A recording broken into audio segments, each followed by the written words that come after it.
नमस्कार, मी पूजा पवार माझ्या मराठी ब्लॉग चॅनलवर आपलं स्वागत करत आहे।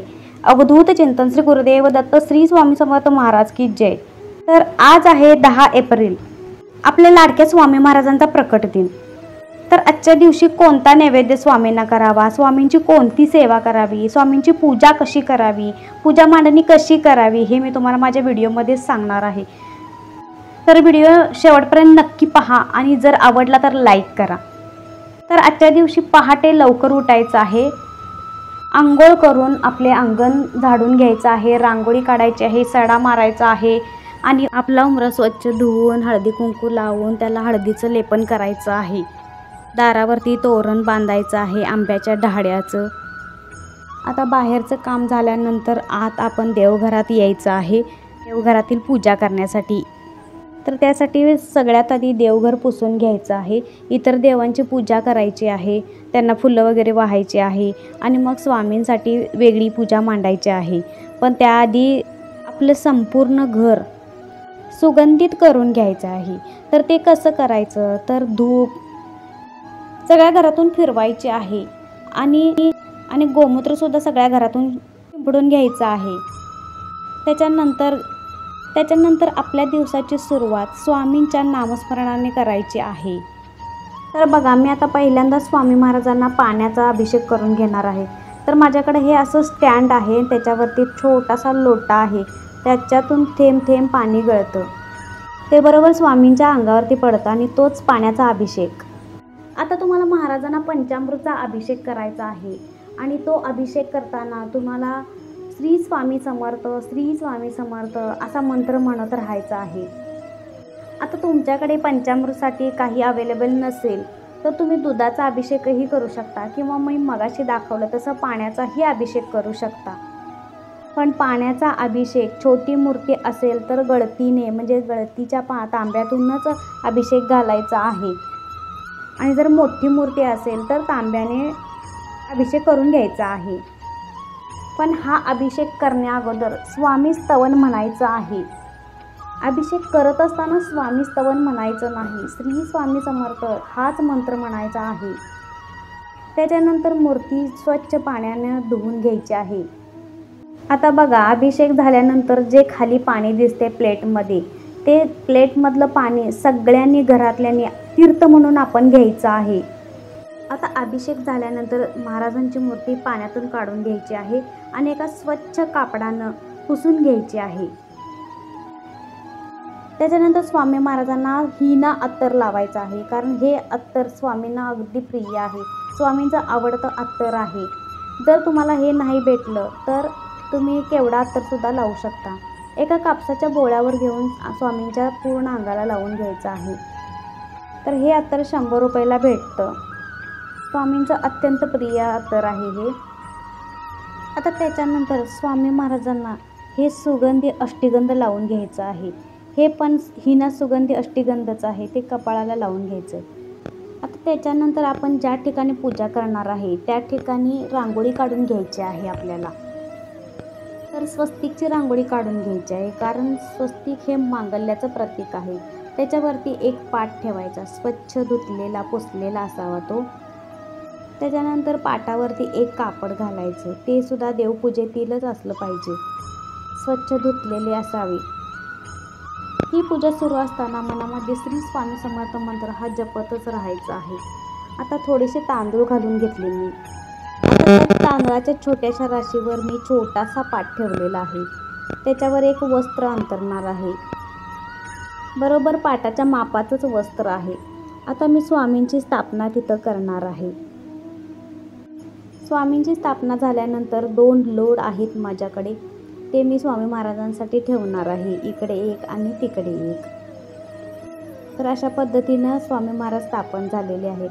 तर आपल्याकडे हे वस्त्र हे काय असतील ते स्वामी महाराजांना आपण घालून घ्यायचं आहे।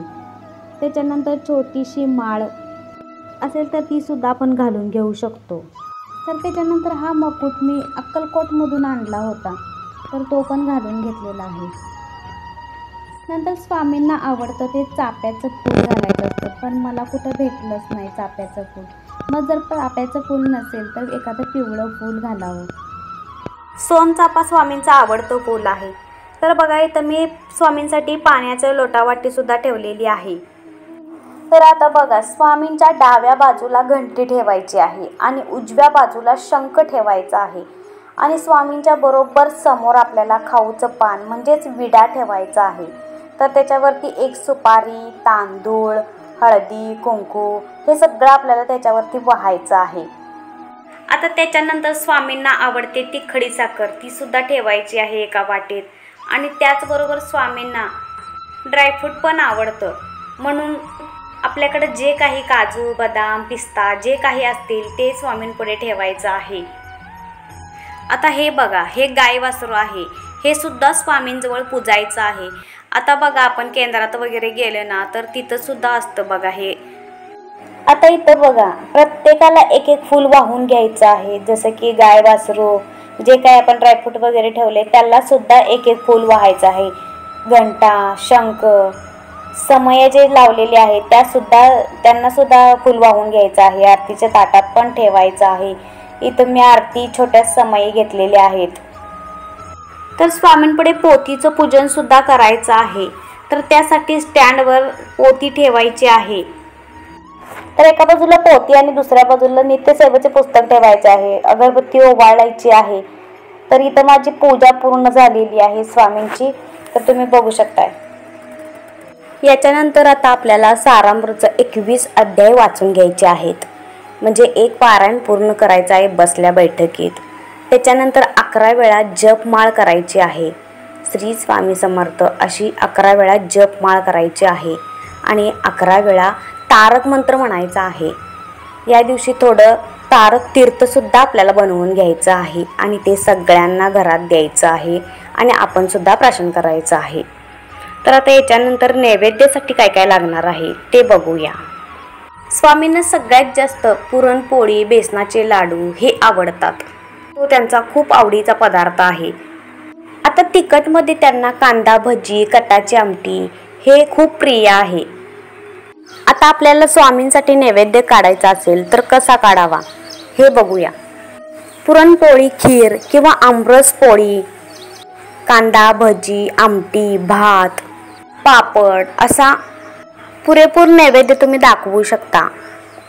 आता हे झाले स्वामींच्या आवडीचे पदार्थ, पण स्वामी हे कधीच बघत नाहीत की तुम्ही ताटात काय दिले, ते फक्त भक्तांचा खरा भाव बघतात। तुम्ही किती आनंदाने, प्रेमाने तो जेवणाचा नैवेद्य तुम्ही स्वामींना देता ते खूप महत्त्वाचं असतं। मग तुम्ही दही भात, दूध भात, पोहे, भाजी चपाती, भाजी भाकर किंवा मग डाळ भात जे तुम्ही स्वतःसाठी बनवता तेच तुम्ही नैवेद्य म्हणून दाखवा, असं सुद्धा चालतं। यापैकी सुद्धा तुमच्याकडे काही नसेल तर दूध भात किंवा दूध चपाती, शेवटी भाव महत्त्वाचा आहे, आदर महत्त्वाचा आहे। असं नाही की तुम्ही स्वामींना बेसनाचे लाडूच दिले पाहिजे, पुरणपोळीच दिली पाहिजे।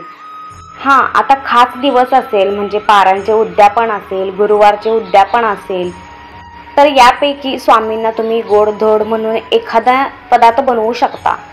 तुम्हाला जे काही जमेल ते यापैकी तुम्ही करून दाखवू शकता। नुसता कांदा भजी जरी दाखवली तरी सुद्धा चालते स्वामींना। स्वामी दूध भात खाऊन सुद्धा भक्तांच्या इच्छा पूर्ण करतात, त्यांच्यावर कृपा करतात। तर कधीही असा विचार करू नका की स्वामींना हे पदार्थ आवडतात तर हेच बनवायला पाहिजेत। स्वामींना काहीही चालतं, ते फक्त भक्तिभावाने, प्रेमाने त्यांच्यापर्यंत पोचलं पाहिजे।